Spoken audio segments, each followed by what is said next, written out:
So as I approached him to walk up to him, he asked me for a lighter because he had a cigar in his mouth. I'll never forget. And as I'm reaching, I said, "Yeah, I do." And as I was reaching for my lighter to ask, "Do I know him from somewhere?" All I saw was a green flash.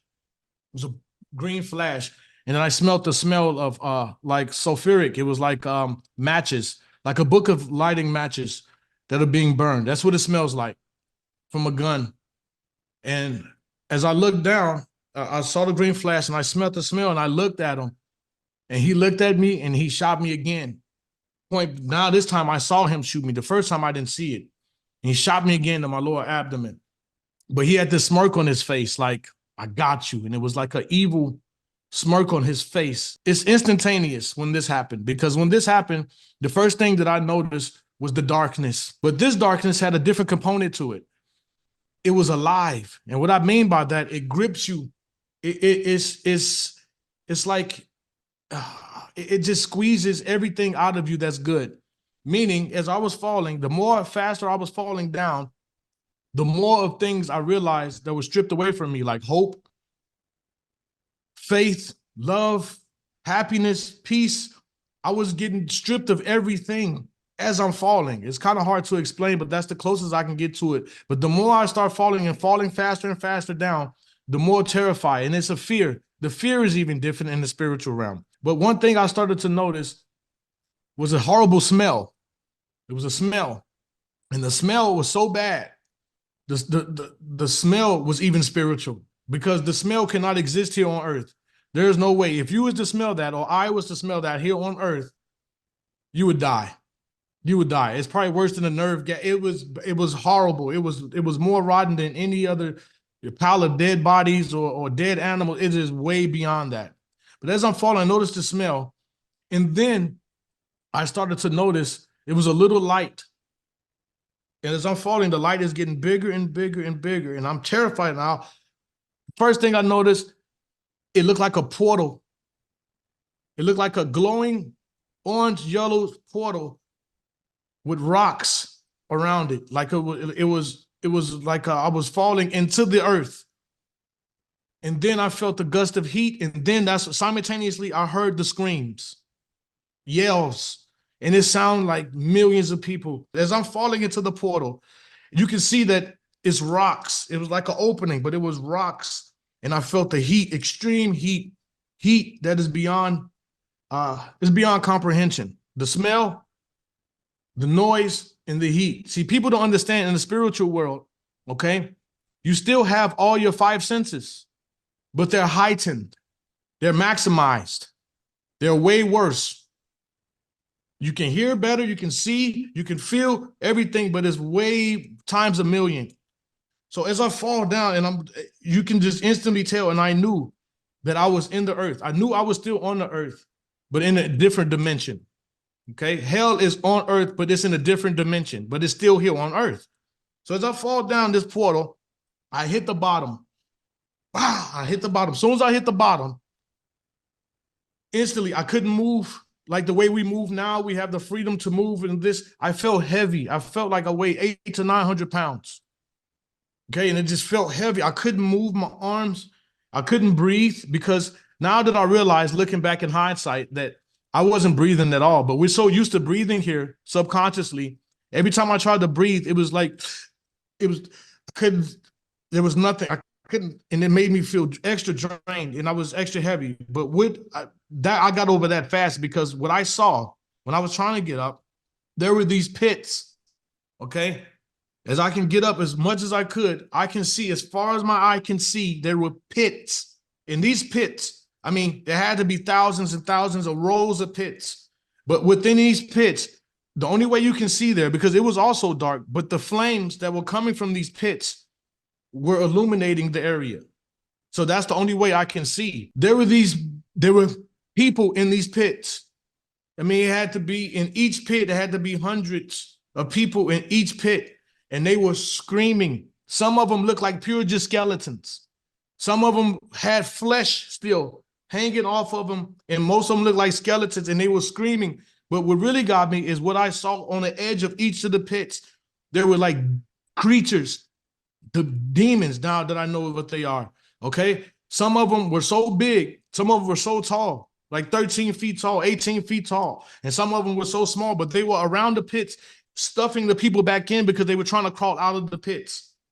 And they were laughing, and they had these spear-like things, ancient, rusty-looking spears, and they were banging the people back in, kicking them back in. Some of them were grabbing by their skull and they're throwing them back in, and they were laughing as they were doing it. When you look at these beings or these demons, okay, they had a reptile kind of look. They kind of look reptilian-like. You know, their eyes were yellow. Some of their eyes were red, and they had slits in their eyes. But what I felt from them, just looking at them, was more terrifying than the experience, because I felt the hate that they had for me, the hate that they have for all humanity. They hate us. They hate us. When I tell everyone it needs to be warned, they hate you, and it's an ancient hate. It's a hate that is not a racism. It's beyond any other hate that you can have here. It is a real hate. It's like they have energy from that hate. They live, their whole existence is hate.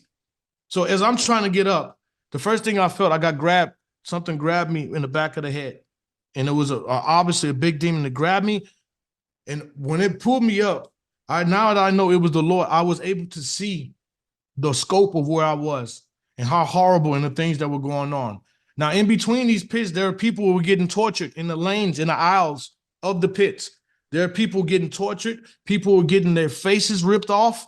Now, as I flew and I hit the wall, I looked up, and in the side of the wall was like a mountainous old rocks and caverns. But as far as your eye can see, because I grew up in skyscrapers in Chicago. I grew up on the 15th floor, 16th floor, 25th floor. I lived in skyscrapers pretty much my whole life growing up. And these things are higher than skyscrapers. There were nothing but cells, rows of cells, like jail cells with the bars, but the rusty old bars, but they were built into this side of the mountain. And it was so high, and amongst these cells, they went just as far along as those pits went, but they were filled with people inside those jail cells. Now, as I'm looking at these cells, there are people in these cells. Some of them are screaming out blasphemous things to God. They're screaming, but then I knew those were the people in those cells were ancient. Those people have been in there for thousands of years. Like, these are people who study witchcraft and do a lot of stuff. You can tell they were in there for thousands of years. Human beings that have been locked up in hell for thousands of years, because in hell, time doesn't exist. Time stops. It's hard to even explain in words because we're so used to time. We're so used to time and the schedule and thing. It doesn't exist there. Time does not exist in eternity. So as I'm looking, I'm already knowing, wow, this is ancient. People have been here from almost the beginning of time. There have been people locked in that place. And it's disturbing. It is so disturbing. But as I'm on the wall, and I come from the wall and I look, there's like these it's like rooms filled with rooms. And I heard these, you see, when demons laugh and they speak a language, they speak to each other, but you know what they're saying, but it's a language that hurts you. You can feel it in your spirit body. Now, and the thing is, now that I'm looking, I know that it was the Lord that wanted to show me, because you can't unlook. I tried to unlook. You can't turn away from it. You can't turn your mind. You can't turn away from it. I was forced to see these things. A lot of Christians are, unfortunately, in hell, is because, like I was stating, they love the idea of God, but they don't know God. They didn't live for God. They lived a godly life in front of other people to show off. They would go to church, they sing the songs, they volunteer, but they didn't do it for God. They did it for themselves. They did it to look good in front of people, but their intentions were never to please God. So a lot of Christians need to be careful with fake worship. I call it popcorn Christianity. They're faking it. And I'm here to tell the truth. I'm bold, I'm confident, and I'm honest. I'm here. If I didn't tell the truth, then I would be just as guilty as those who practice popcorn Christianity. And what I mean by popcorn Christianity is it's not real. It has no substance. A lot of people know a lot of scriptures. They read the scriptures. They memorize the scriptures, but they don't live the scriptures. They seem intelligent. They seem holy, but there's no Holy Ghost inside of them. They do a lot of things in his name, just like he said in the Bible, in Matthew. He said, A lot will come and say, Lord, didn't I do this in your name? Didn't I cast out demons in your name? And he's going to say, I didn't know you. You workers of iniquity, get away from me, because they don't know him. They did it superficially. They didn't do it to be real. So yes, Christians, a lot of Christians are in hell because of that. If you really have a personal relationship and really have faith in him and really depend on him, then you're okay. But those who say they love him just because they go to church, those who say they do mighty things in his name, see, what happens is we, as human beings, always tend to want to get the love and the credentials of this earth. You cannot be of the earth and want to have everything your way, godly and godly at the same time. You can't eat off Lucifer's table, listen to his music, watch his movies, do other, and then claim that you love God at the same time. And that's what I mean by popcorn Christianity.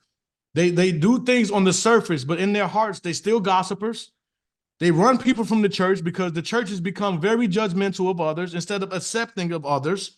Okay, I go through this a lot. It makes my job harder to bring people to the Lord because the first thing that I hear is that they try to go to church, but then the church judged them because of the way they dressed or because of the money they couldn't donate. They're driving people away. That's a part of popcorn Christianity. Another reason why I say popcorn Christians is because they pray and then they worry again. See, people don't know in the spirit realm, when you pray for something and then you worry right after you pray, you cancel out your own prayers. So they don't even happen. And then they turn around and blame God that he's not answering their prayers. But they canceled out their own prayers when they worry. You only can move as high as your faith is. You only can be as powerful as your faith. That's in anything, but especially in the spirit realm in the course of God.